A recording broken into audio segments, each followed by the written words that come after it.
শিবরাত্রির পরের দিন ভাত নাকি খাওয়া যায় না। তো সারাদিন কী খাবো? তো তাই জন্য আমি সাবুর খিচুড়ি বানিয়েছি।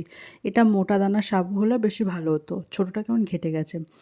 দেন তারপরে সকাল, সকাল পুজো সেরে নিলাম। চলে এসেছি আবার মহাদেবের কাছে। যেহেতু পরের দিনও ছিল তো সেই জন্য পুজোটা করে নিলাম। দুধ ঢেলে নর্মাল ফুল, বেলপাতা, চন্দন যেরকমভাবে পুজো হয় তো সেইভাবে সকালবেলা পুজোটা নর্মালভাবে সেরে ফেলে নিলাম।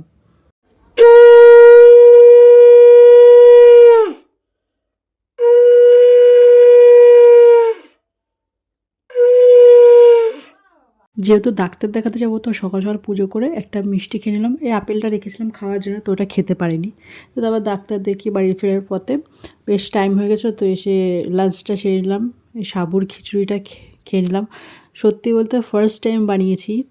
তো এতটা সুন্দর হয়েছে তোমরা তো ভাবছো যে নিজের ঢোল নিজেই পিটছি, কিন্তু খুবই ভালো হয়েছে। তোমরা একবার ট্রাই করে দেখো। যদি রেসিপি চাও অবশ্যই আমাকে কমেন্টে জানিও, তাহলে আমি তোমাদের সাথে রেসিপিটা শেয়ার করে দেবো। খুবই সুন্দর, নিরামিষ দিনে তো খুবই ভালো।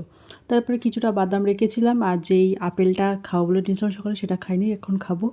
তো সন্ধ্যাবেলা কাকিমা কফি বানিয়েছিল সেটা খেলাম। আর রাতের ডিনারটার আমি দই চিনি আর চিড়ে দিয়ে শেষ করলাম আর সাথে এই সিমই দিয়ে।